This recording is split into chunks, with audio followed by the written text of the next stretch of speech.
This is the start of my 100-hour review on the Beta 300 Race Edition. This is a 2024 and it just turned 100 hours, so it's getting a new piston. All right, we're rebuilding the Beta today, and I got Skip here and he's taking a look at the piston and the cylinder. What's it look like there, Skip? Yeah, everything looks good at 100 hours. I mean, what's the book call for? Probably 40, 50 hours? 40. Yeah. That's, so what are you looking for? Well, just like any scuff marks on the piston, wear on the rings.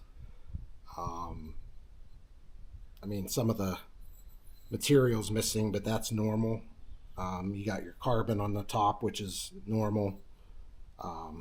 Yeah, it looks good. So is more or less carbon a sign that the rings are bad, or it's not on a two-stroke? That's pretty common because you have the premix. So yeah, you're going to get carbon because of the oil that's in the gas. Not a big deal. What about the cylinder? What are you looking for there? Any scratches or anything on this one, which I figured you could still even see the crosshatch in the cylinder, which is good. There's a little bit of wear marks, nothing that I'd worry about. I don't even know if wear marks is the right word for it, but all in all, it looks beautiful. I'd awesome. Say. Well, it is a Beta, Skip. That's true. That's what I was thinking. It's a Beta. But yeah, it looks good for 100 hours. Probably could go another 50, I'd say. Really? Oh yeah. So we're going with the B piston. This is an A cylinder with 100 hours on the bike. They recommended to do B. Just accounts for a little bit of wear on the cylinder. Also Vertex. Yep. So similar to OEM. Yep. All right, so we're going to put this bad boy together. Okay. So we got the clip and the channels. We're going to line up the rings now so in the right index. With a little coaxing, we got the cylinder on over the piston. Torque wrench won't handle that bolt. We don't have a crow's foot, so we're doing the TFAR. The TFAR. What is the TFAR, Skip? It's a secret. That feels about right. That feels about right. All right, so we got the Beta back together. So now is the moment of truth. Will it run? Will it run?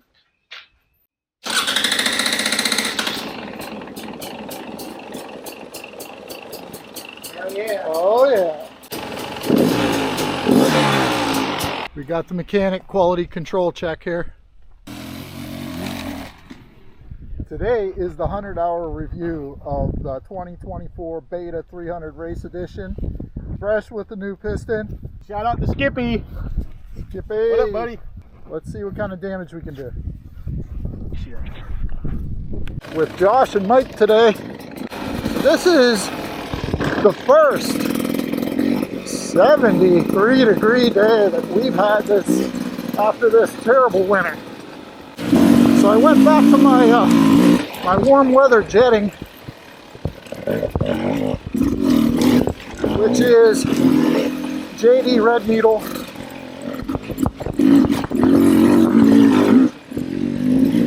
.38 slow jet, which didn't change. Got the 165 main. It feels very crisp. Today I probably could have had the 162 main in it. I didn't know what the morning would be like.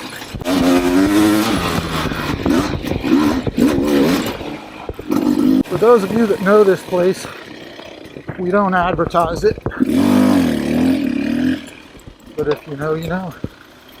And it is a great place. So 100-hour review. I've done 20, 50, given some insights. But now the bike has a significant amount of time on it.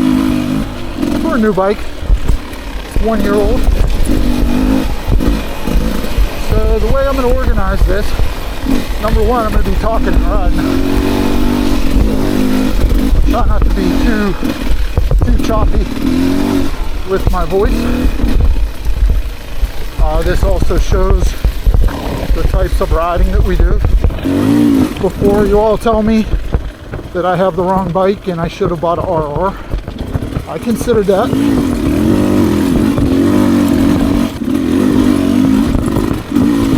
So the riding we do is about 90% single track.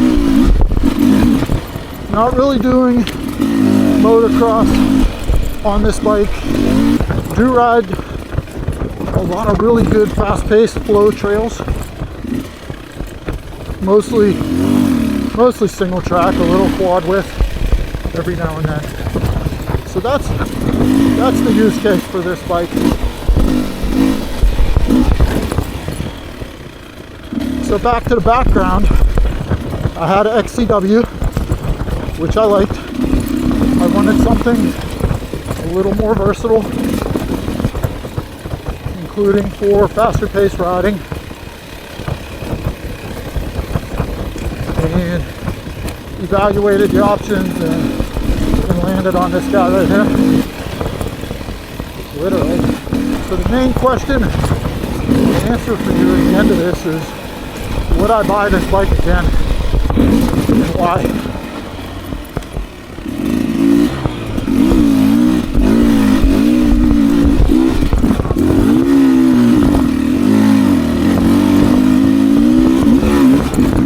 So let's start a little more with the stock Beta Race Edition.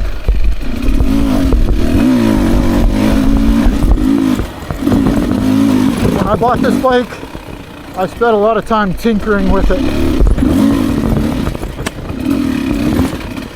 Tried out a RK Tech head, tried out a Electron, and really what I found is the stock bike is the best configuration for me in terms of power delivery. Come back to that.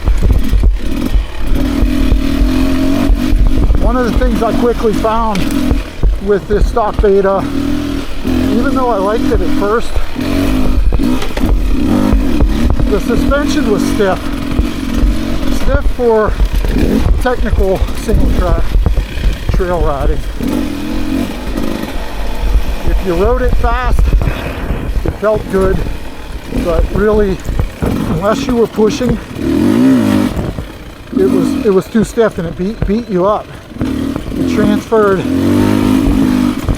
everything back into your arms and shoulders, no matter the adjustments. So I tried messing around, getting the clickers where I wanted, and I rode it like that for a while. And then found a KYB tuner, a good one, on a recommendation from Kelsey at RK Tech. And that is House of Horsepower, Richard Wilson. Rich is 75 years old. He's been doing this his whole career, riding, racing, tuning. And when I talked to him, I liked what he had to say and what he would do. Took care of it. Even with the suspension tuning, I did not opt for a rock garden type suspension. What I said I wanted from Rich was the ability to ride this kind of stuff, but also to have the hold up I needed for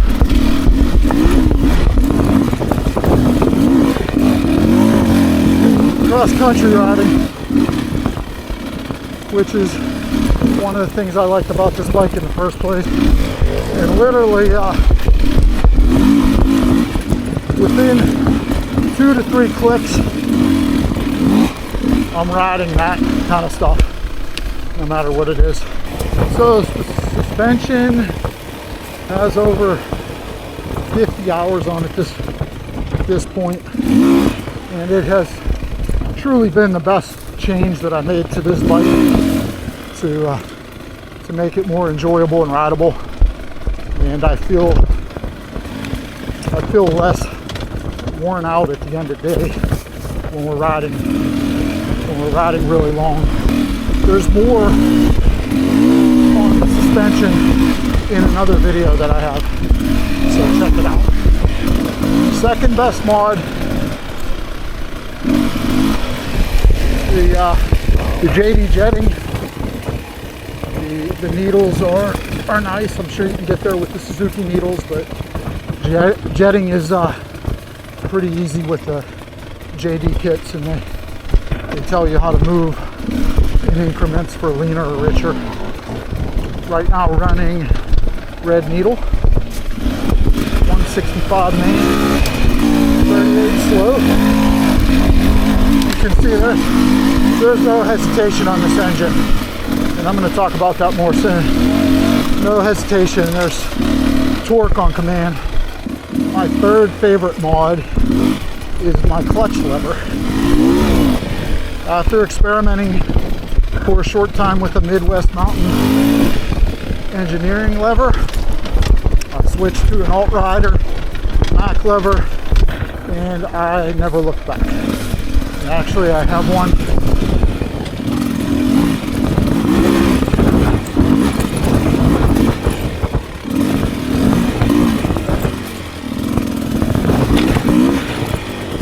coming for the KTM.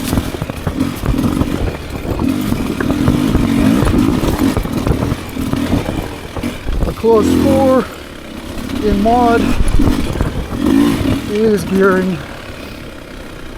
For this riding, you can really help yourself out with different gearing, specifically 1348.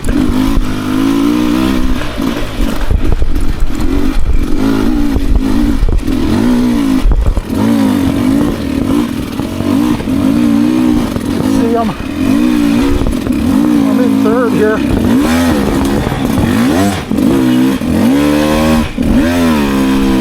No problem pulling third with a little clutch. Not a whole lot of shifting on the trails. Mostly third. So the gearing change on this bike was a big win. 1448. Pulled just fine. This gives me a little oomph out of the corners.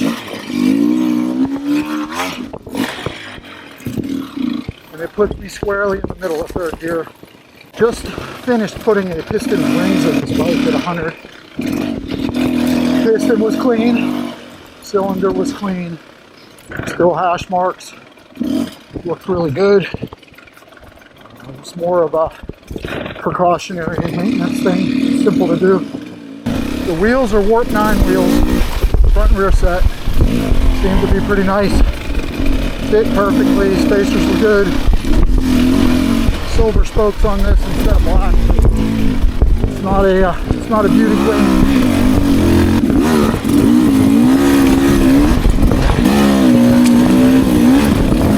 Yes, sir. This review is based on the bike today. Current configuration, slightly modified in the way that I enjoy it. Let's start with general feel. It's set up the way that I like it. Everything. Suspension, ergos,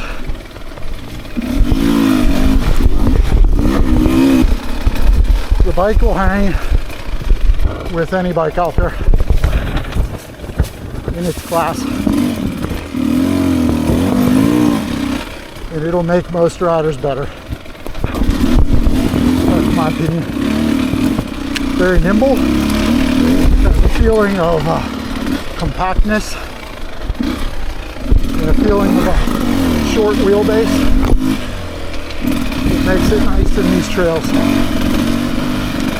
I'm a little winded right now from the rocks, but this bike isn't slowing me down. I'm slowing it. It feels very balanced. very comfortable to be in.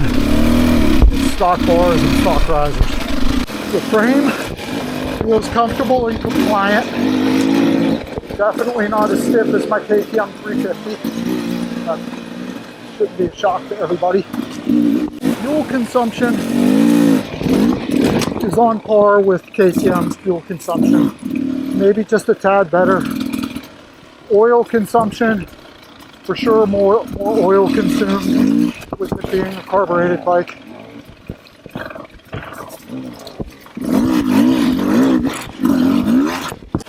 Talk about tires. Up front, X31. Currently a heavy duty tube. Most of the time I run a Moose up front. A Platinum, 10 to 12 pound equivalent. Rear is a IRC JX8. Just changed from a VE33S. I'll give it a try.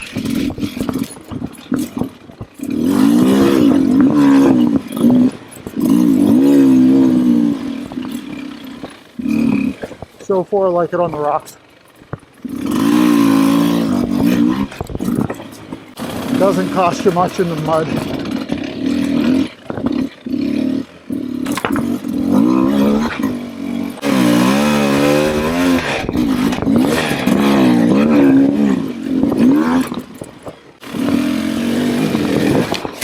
So JX8, not really any slipping on those rocks. They're dry now, but in the back, Nitro Moose Platinum, 10 to 12 PSI, relatively new Moose, still great traction. Never ever have been on this trail. And I'm in for some pain.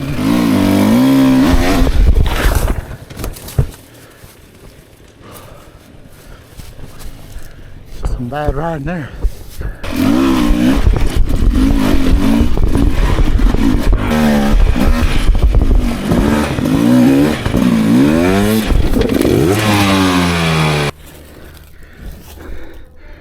I'm just pinned.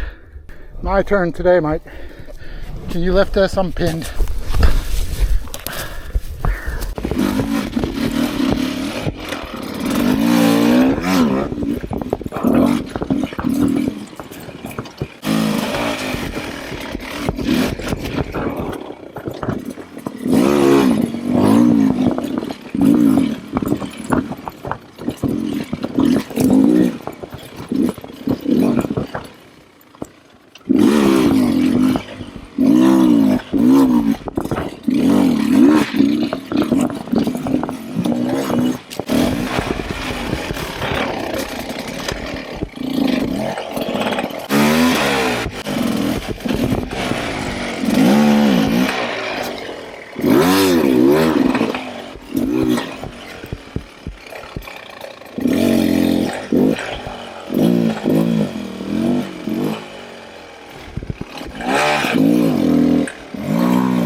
Probably a good time to talk about durability now. Not afraid to ride this bike. None of us are afraid to ride. They get knocked down, thrown down, slammed down on a weekly basis. This bike is more durable than I thought it would be. I thought that would be one issue with it. I am on my second set of plastics. Operator air mostly, crashing it hard, hitting trees.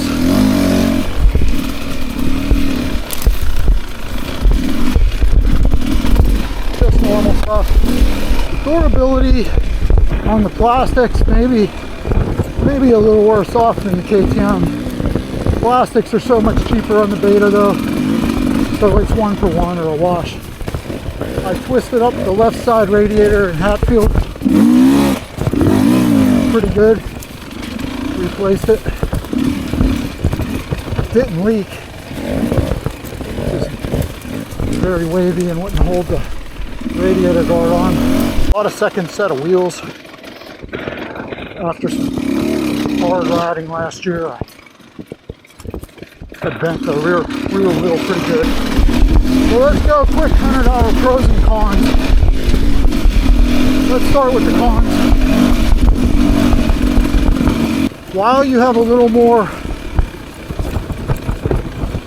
comfortable ride height, it's a little shorter. I tend to bang the pegs a little more on this bike than I did on the XCW. No surprise there, right? XCW is much taller, much more ground clearance. I'll call it a con, it's also a pro, because I don't lose my balance as much on this bike. Spark plugs. This is not an issue now, but the iridium plugs sucked. Iridium plugs I had problems with about every 15 hours. Beta said they were set up for more high-speed cross-country riders. They gave me a replacement plug, a conventional plug. I'll put it in the corner here. And that plug, one set lasted me the last 60 hours. And I took them out when I changed the piston, but they weren't bad. Third one I already mentioned. Suspension's going to be stiff for you out of the box, especially if you're a 187-pound rider or somewhere around there. Easy fix, but plan on doing some adjustments unless you're really hammering on the bike. Let's go pros now. So pro number one is going to be power and power delivery. Sorry KTM owners, EFI guys, not even close with this bike.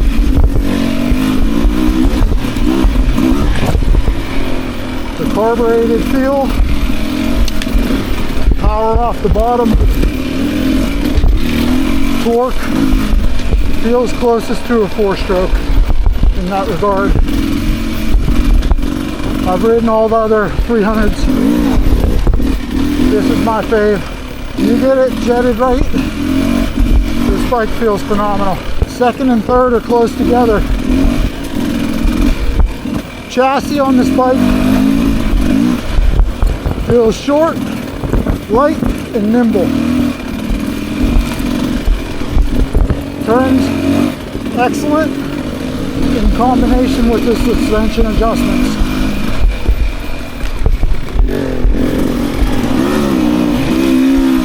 Riding behind the gas here. This bike just wants to go. All right, Mike? Yeah. So I was running third until he fell. Now I'm back into second. A little too much power. Running through those blocks. Feels kind of like the first gear. So handling, power delivery. Lastly, it's the suspension. You do a little work on these forks and shock, it's a dream.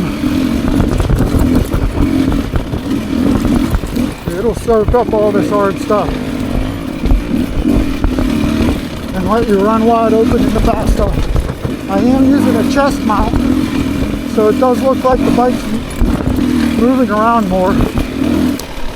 I'm exhausted right now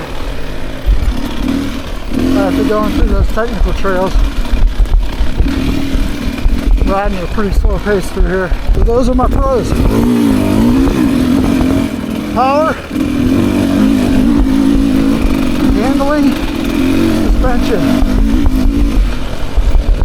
I'd put this bike up against any of them in the woods, and I'm hard pressed to buy something and trade this in. So here's the part that you've been waiting for. 100 hours and a year later, would I buy this bike again? I've ridden all the 24 300s except Sherco. Ridden an older one. Love the XCW. Love the T, particularly the 24 forks. KTM certainly closed the gap on the TDI versus carbureted. Still not completely closed though. So the answer is a resounding yes. I would buy this bike again. And actually, of the 25s, it's probably the bike that I would most likely buy again. This is the end of my 100-hour review. Heading back now. I'd like to thank you guys for watching. We've gotten great response on our review videos, and in particular on the beta videos.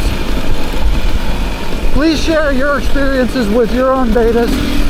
I know the bikes and the brand have a loyal following. Let me know what you think. Let us know if you feel the same or differently. And check out some of our other videos. I don't think I could have ridden another 5 minutes.